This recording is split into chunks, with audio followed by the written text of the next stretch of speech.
Bab 2531. Dalam pandangan Charlie, keluarga Su sekarang berada dalam krisis kritis, ditambah dengan fakta bahwa mereka dikucilkan oleh orang-orang di seluruh negeri, jadi mereka harus segera menambahkan bantuan baru ke camp mereka. Selain itu, kebetulan Cheng Feng pergi ke Suhang sekarang, jadi Charlie berspekulasi bahwa dia kemungkinan besar akan mengambil inisiatif untuk memenangkan Ragnar Wu dan mengubahnya menjadi anjing keluarga Su. Di mata keluarga Su sebelumnya, orang-orang seperti Ragnar tidak bisa melihat ke mata mereka. Bahkan jika dia lari ke Estcliff sendiri, Cheng Feng tidak akan memberinya kesempatan untuk bertemu. Namun kali ini berbeda. Keluarga Su sekarang terisolasi dan tidak berdaya. Apakah itu di Estcliff atau Suzhou, mereka harus memenangkan sebanyak mungkin rekan tim baru.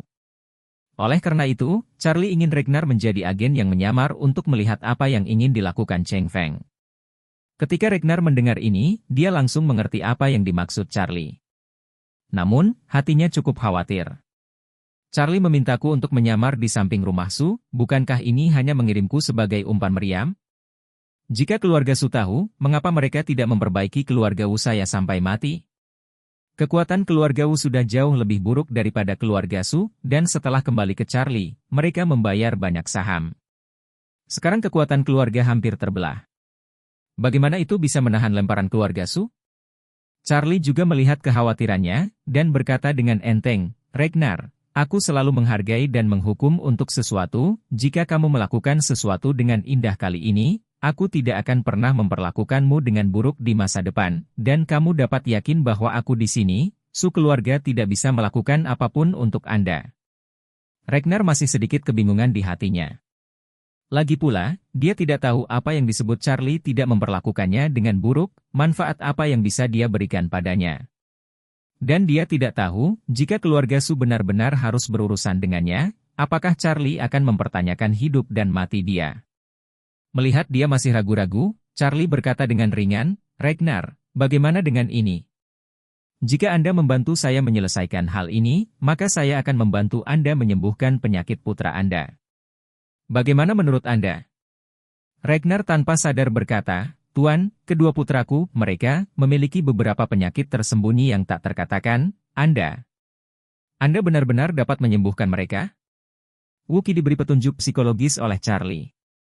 Hampir tidak ada orang di negara itu yang tahu tentang fakta bahwa dia harus makan makanan tambahan setiap jam, sementara kaki Roger Wu patah sebelumnya, meskipun sekarang dia lebih baik.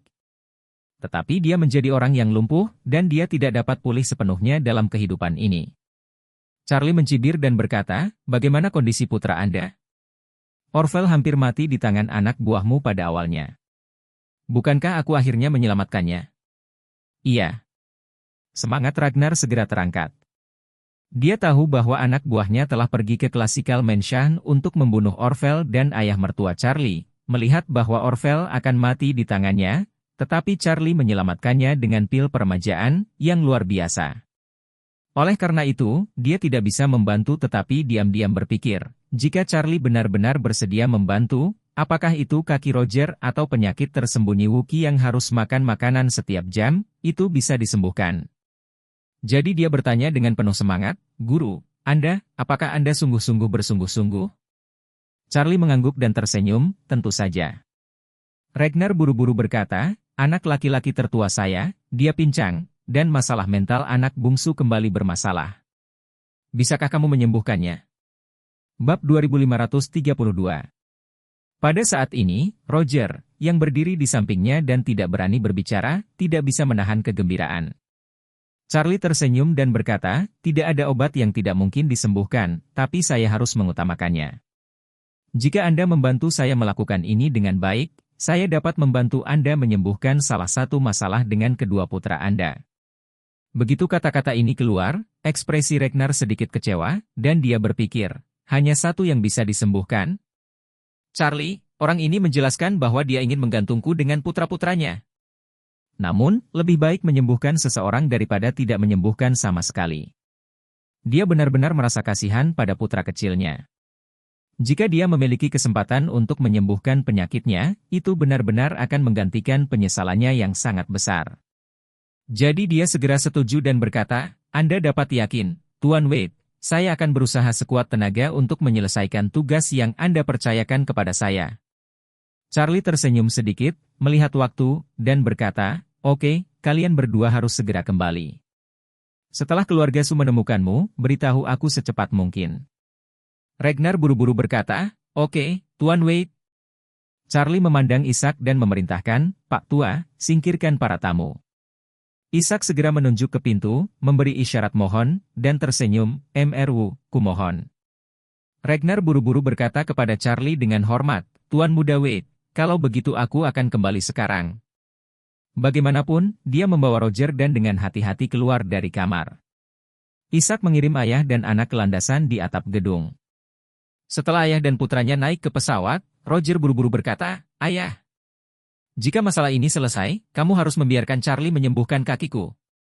Ragnar berkata tanpa ragu-ragu, "Kecuali kakimu sudah agak lumpuh sekarang, pada dasarnya tidak ada yang salah dengan itu, tapi adikmu masih disiksa setiap hari, tentu saja, dia harus dirawat dulu." Roger sangat cemas, dan berseru, "Ayah, saya anak tertua dari keluarga Wu. Jika saya pincang dengan satu kaki dalam hidup saya, di mana saya harus meletakkan wajah keluarga Wu?" Ragnar dengan tegas berkata, "Kalau begitu, apakah kamu pernah memikirkan tentang saudaramu? Pernahkah Anda berpikir tentang bagaimana dia bisa bertahan begitu lama?" Roger juga sedikit cemas dan dengan cepat berkata, "Saudaraku sudah terbiasa begitu lama. Saya pergi menemuinya di kamarnya kemarin dan kebetulan bertemu seseorang yang melayani dia untuk makan. Dia tidak menunjukkan rasa sakit apapun. Seluruh proses itu normal. Ini seperti pasien sakit kronis yang minum obat." Saat dia berkata, Roger tidak dapat menahan diri untuk tidak mengatakan, "Selain itu, saya seharusnya tidak mengatakan sesuatu. Rasa malu saudaraku sudah hilang sama sekali. Bahkan jika dia sembuh, tidak mungkin menyelamatkan diri dari hilangnya reputasi keluarga Wu. Setelah adik laki-lakimu sembuh, maukah kamu membiarkan adik laki-lakimu keluar untuk mengurus urusan keluarga? Jika itu masalahnya, begitu dia muncul di dunia luar, orang luar akan mengarahkannya dan mengatakan bahwa dia telah memakannya sebelumnya dan itu menyebar ke seluruh negeri. Kalau begitu, reputasi keluarga Wu kita akan terpukul 2 kali. Tapi aku berbeda, ayah. Saya adalah pewaris masa depan keluarga Wu dan kartu nama keluarga Wu di masa depan. Jika saya tampil di depan umum setiap saat, saya adalah orang yang berjalan pincang, maka wajah keluarga Wu juga akan rusak. Tapi jika aku bisa pulih dari awal dan menjadi orang normal, maka aku bisa tampil di depan publik dengan citra sempurna yang cukup polos dan tanpa sejarah hitam. Ketika saatnya tiba, ayah dan anak kami akan bekerja sama, dan kami pasti akan membiarkan keluarga Wu menciptakan kembali pemandangan itu sebelumnya." Bab 2533. Kata-kata Roger benar-benar menyentuh Ragnar. Sebagai seorang ayah, dia merasa bahwa putra keduanya Wookiee bahkan lebih menyedihkan. Tetapi sebagai kepala keluarga, dia akhirnya menyadari bahwa jika dia memiliki kesempatan untuk menyembuhkan salah satu dari 2 bersaudara itu, dia harus memilih putra tertuanya Roger, yang merupakan hal yang lebih hemat biaya. Seperti yang dikatakan Roger, Wookiee meninggalkan kesan yang sangat mendalam pada orang-orang di seluruh negeri sebelumnya. Kesan ini bisa dikatakan tak terlupakan. Jadi, bahkan jika Anda mengambil kesempatan ini untuk mengembalikan Wookiee menjadi normal, selama dia muncul di bidang penglihatan publik, itu akan membangkitkan kenangan tak terlupakan tentang dirinya. Bagaimanapun, dia tidak bisa berkeliling menjelaskan setelah sembuh bahwa dia tidak perlu makan makanan seperti itu lagi. Ingin memahami level ini, Ragnar pun menerima lamaran Roger. Jadi, dia berkata, "Roger, kita bisa melakukan ini untuk kepuasan Charlie. Lalu biarkan dia menyembuhkan kakimu dulu. Jika ada kesempatan di masa depan, mungkin kita juga bisa memintanya untuk menyembuhkan Wookiee." Roger tidak bisa menyembunyikan kegembiraannya dan berkata, "Ya, ayah. Selama kita mengikuti Charlie dan berbuat lebih banyak untuknya, mungkin dia akan memberi kita kesempatan untuk menyembuhkan Wookiee." Ragnar mengangguk dan menasihati, "Roger, kamu harus merahasiakan masalah ini kepada semua orang. Kamu tidak boleh mengatakannya, jika tidak, jika kakakmu tahu tentang itu, dia pasti akan membenciku." Roger berkata dengan cepat, "Ayah, jangan khawatir. Aku tidak akan mengatakan sepatah kata pun bahkan jika dia membunuhku." Ragnar menghela nafas, "Hei, Jika kakakmu tidak memiliki kesempatan untuk sembuh di masa depan, kamu adalah kakak laki-laki, kamu harus merawatnya dengan baik. Roger berkata dengan tegas, "Ayah, jangan khawatir. Sebenarnya, saya sudah mempertimbangkannya. Saat kita melewati masa sulit ini, dan saat mood Wookie menjadi stabil, kita bisa memikirkannya. Dia akan dikirim ke luar negeri. Ketika dia tiba di luar negeri, dia bisa mengubah identitasnya dan memulai lagi, sehingga tidak banyak tekanan psikologis. Yang terbaik adalah pergi ke negara dengan sedikit orang Tionghoa. Ini bahkan lebih baik untuknya." Ragnar terdiam sesaat dan mengangguk pelan. Dia juga tahu bahwa Roger melakukan ini untuk mengirim adik laki-lakinya keluar sehingga dia bisa mendominasi seluruh keluarga Wu. Meski ada beberapa kekecewaan dan kerugian di hatinya, dia tidak menunjukkannya. Dia dibesarkan di keluarga kaya, jadi dia memahami konflik antara saudara kaya dengan sangat baik. Di antara orang kaya, hanya ada sedikit kasih sayang persaudaraan yang nyata. Sebaliknya, puluhan miliar atau bahkan ratusan miliar aset adalah yang paling mereka hargai. Roger ingin mengirim adik laki-lakinya ke luar negeri, bukan karena kepedulian terhadap adiknya. Dia hanya berharap dia tidak akan pernah menderita masalah di masa depan. Ragnar tidak menunjukkannya, tapi dia berkata dengan lembut dengan emosi, "Roger, itu tidak mudah untuk adikmu. Anda, sebagai kakak laki-laki, harus sedikit merawatnya. Jangan katakan apa-apa lagi, setidaknya untuk melindunginya selama sisa hidupnya tanpa khawatir." Mendengar hal ini Roger langsung tahu bahwa ayahnya mengerti maksudnya. Jadi dia berkata tanpa ragu-ragu, "Ayah, jangan khawatir, aku akan menjaganya selama sisa hidupku." Ketika Ragnar dan putranya kembali ke Suzhou, Cheng Feng juga terbangun dari tidurnya. Setelah bangun, dia segera memanggil kepala pelayan dan bertanya tentang perkembangan masalah saat ini. Bab 2534. Pelayan itu menjawab dengan jujur, "Guru, pengaruh video masih berkembang. Sekarang secara bertahap menyebar dari Cina ke luar negeri. Situasi opini publik secara keseluruhan sangat merugikan keluarga. Selain itu, Elijah Du dari keluarga Du telah melakukan tidak kurang dari 10 panggilan." Saya tidak berani menjawab. Beberapa pemimpin Eastcliff juga dipanggil untuk diinterogasi. Mereka sangat marah dengan masalah ini dan meminta keluarga Su memberikan solusi yang jelas. "Saya mohon maaf bahwa Anda sakit dan tertunda sementara, tetapi mereka ingin Anda memberikan pernyataan yang jelas dalam waktu 24 jam. Cheng Feng tidak bisa menahan nafas, mengertakkan gigi, dan berkata, "Platform video pendek ada di tangan keluarga Wei. Saya pikir tidak mungkin terlibat dalam hubungan masyarakat. Adapun keluarga Du, kami tidak perlu peduli padanya. Elia bisa melakukan apapun yang dia mau. Saya tidak akan melihatnya, masalahnya adalah saya tidak akan melihatnya dalam hidup saya."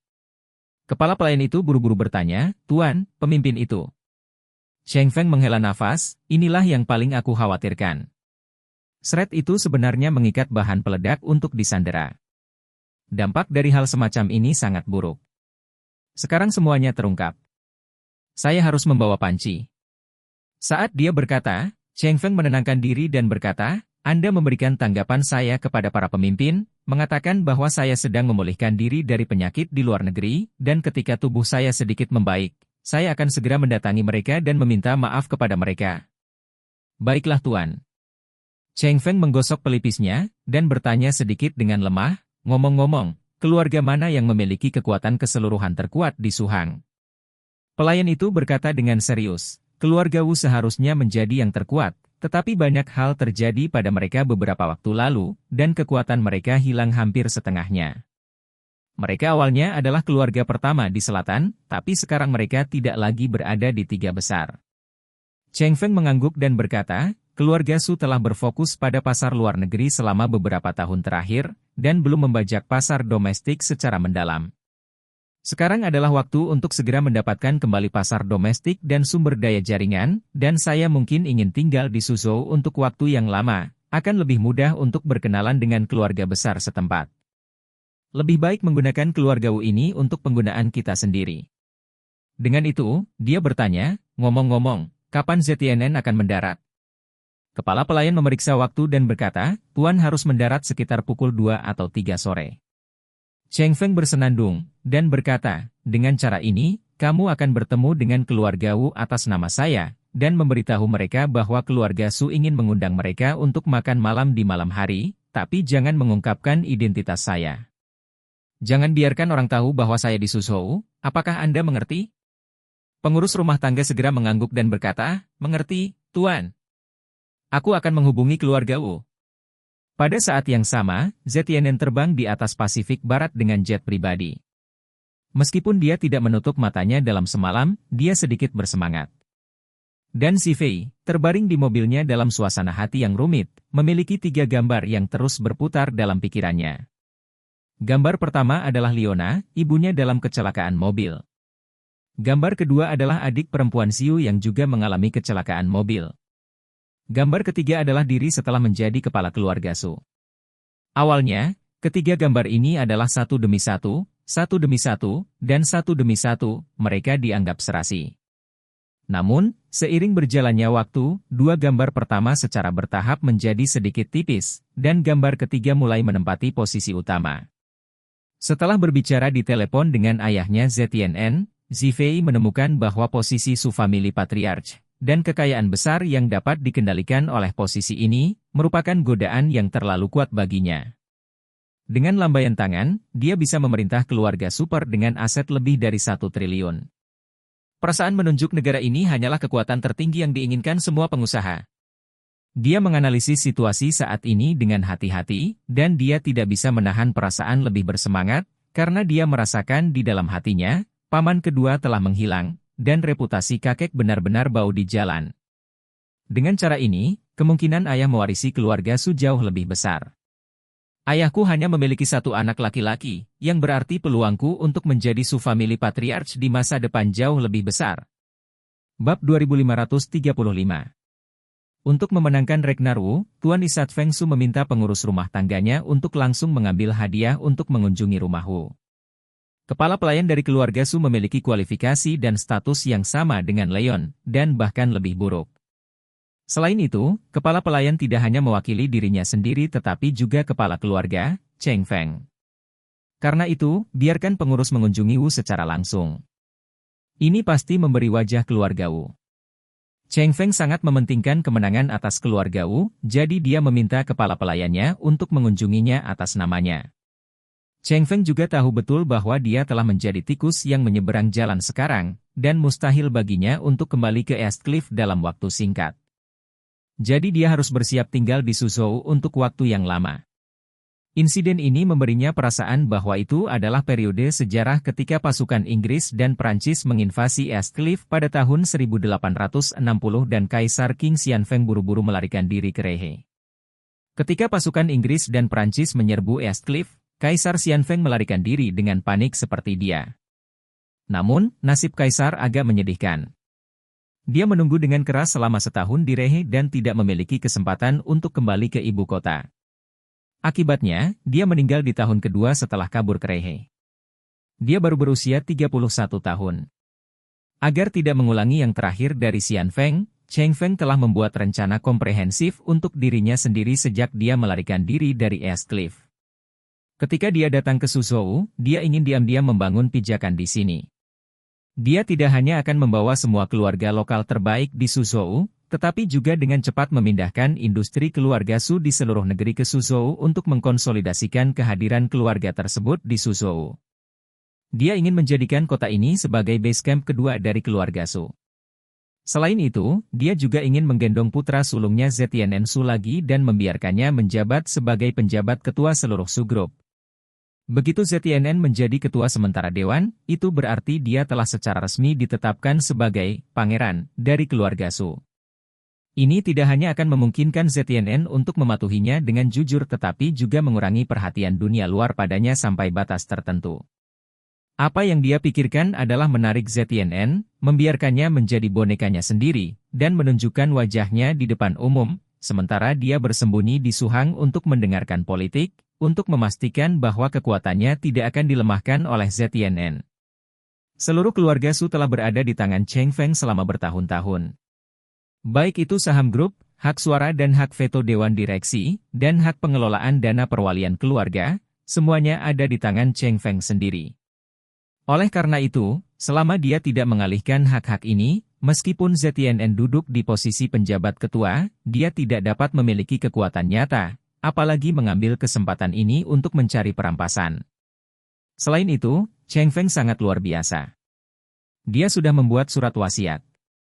Begitu dia meninggal, semua properti dari seluruh keluarga Su akan secara otomatis diserahkan ke dana perwalian yang dibentuk oleh Bank Swiss untuk manajemen. Properti lebih dari 1 triliun, salah satu dari keluarga Su. Anak-anak tidak memiliki hak untuk menelepon, mereka hanya dapat menerima biaya hidup dari dana perwalian setiap bulan sesuai dengan aturan yang ditetapkan oleh Cheng Feng. Sedangkan untuk standar biaya hidup, Cheng Feng juga menetapkannya sejak dini. Setiap putra dan putrinya dapat menerima 10 juta per bulan, dan pasangannya dapat menerima 5 juta per bulan, cucunya dapat menerima 6 juta per bulan, pasangannya bisa menerima 3 juta sebulan. Jika cucu memiliki ahli waris, setiap ahli waris dapat menerima 2 juta sebulan sebelum usia 18 tahun. Menghitung mundur, jika Cheng Feng tidak mengubah wasiatnya sebelum kematiannya, setelah kematiannya, seluruh junior keluarga Su akan menerima 2 hingga 3 miliar biaya hidup dalam 1 bulan. Namun, aset keluarga Su melebihi 1 triliun, dan laba bersih bulanannya melebihi 10 miliar. Tidak ada yang berhak menggunakan sisa uang, sehingga hanya dapat dimasukkan ke dalam dana perwalian untuk mendapatkan keuntungan. Tampaknya sangat tidak adil bagi anak-anak dan cucu ZTNN ini karena meskipun mereka terus menerima biaya hidup sampai meninggal, keluarga Su akan memiliki lebih banyak uang. Namun, Cheng Feng memiliki rencananya sendiri karena alasan mengapa dia begitu bertekad. Pertama-tama, surat wasiat ini ada di sini, yaitu jimat Cheng Feng. Karena tidak ada pewaris keluarga Su yang berniat membunuh Cheng Feng.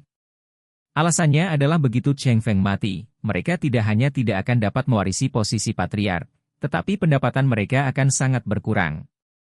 Awalnya, sebuah keluarga bisa mendapatkan puluhan atau puluhan miliar setahun, dan mereka juga bisa mendapatkan banyak dukungan sumber daya lain dari keluarga. Tetapi begitu ayahnya meninggal, semua orang berbaring dan menerima upah mati. Keluarga tersebut dapat menerima beberapa 100 juta adalah masalah besar, dan menyusut 10 kali lipat, bahkan puluhan atau ratusan kali lipat.